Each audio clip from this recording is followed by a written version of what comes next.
The Jazz Age was a cultural movement that took place in America during the 1920s, also known as the Roaring Twenties, and it lasted until 1933. The spread of jazz was pushed by the introduction of a large-scale radio broadcast in 1932. The Jazz Age was a post-World War I movement in the 1920s. The birth of jazz music is often credited to African Americans, but both black and white Americans are the cause for its rise in popularity. The exchange of jazz or jazz music was a statewide sensation. Jazz music was a new face in music during this time. Jazz musicians like Paul Whiteman made a huge impact on jazz music popularity and jazz musicians to come. There are about 21 different types of jazz music today in America.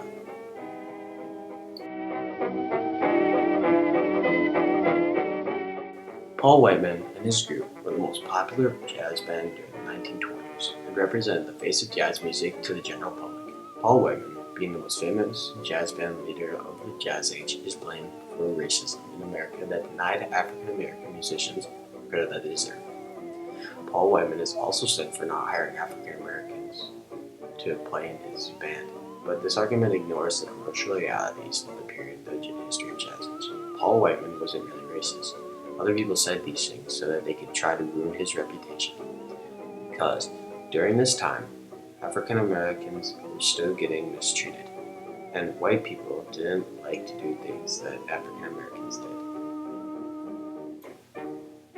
When Paul started doing jazz, there were some that liked jazz and Paul for making jazz music, but others disagreed. There are many other white jazz musicians during this time. They got treated the same way. But they did what they loved to do, which was play jazz music. They didn't care what others said about them or how they treated them. Paul was the king of jazz, and also a lot of people called him during this time. Even though he is dead, his legend still goes on today. His music is still heard by jazz music lovers today.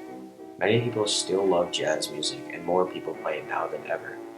And they play some that were made nowadays, but still it's the same thing as it was back then. Music in general and both jazz have links to dance. One of which the most popular dance style came from the African American culture, which found its expression in dance. Certainly this is responsible for a great deal of what we think of the main American dance style and all of its meanings.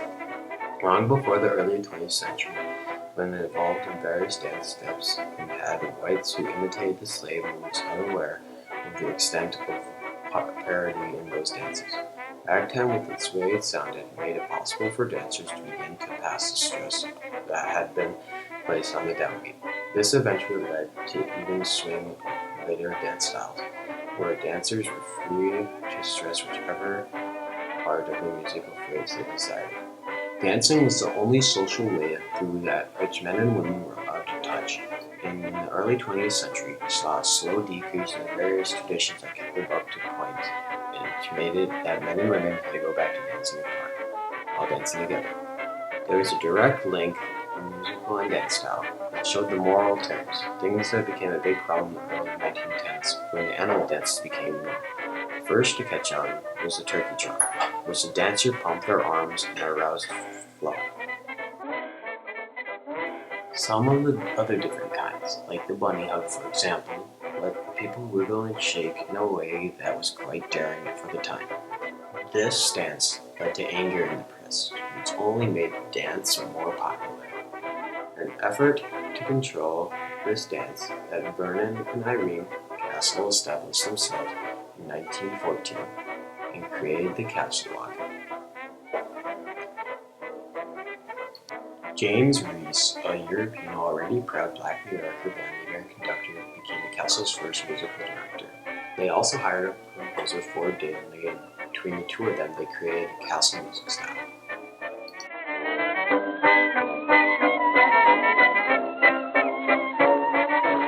Scott Fitzgerald's book, The Great Gatsby, is based on the Jazz Age. Jazz brought America many different types of dance. Jazz music is a combination of ragtime, marching band music, and blues.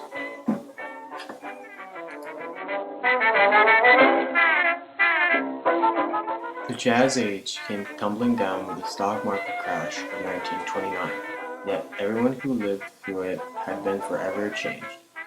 In the words of Hay Brown, the Jazz Age was wicked and monstrous, and silly, unfortunate. I had a good time. The Roaring Twenties began on a bad note. January 29, 1920, the 18th Amendment was put into effect. The anti-saloon in New York and others who wanted to make the sale and making of alcohol illegal, thereby combating the related moral and social ills associated with drinking, successfully lobbied Congress to pass the amendment, prohibition of alcohol. As police officials shut down saloons across the country, speakeasies or illegal bars sprouted up quickly. They were given their unique name for the need to whisper or speakeasy as patrons tried to attempt to cross the legal limits. A secret knock, password, or even a handshake could get a drinker through the doors that appeared to lead to an ordinary apartment, deli, tailor, or a soda shop. Inside, however, there were plenty of drinking and entertainment, including singers, acts. In the 1920s, they also brought back jazz music. Then, in the 1920s, the best thing that could have happened for jazz. They passed the most stupid law in history of the United States, the Prohibition. Well, from a handful of saloons around the country, we now have thousands and thousands of speakeasies, especially in all major cities.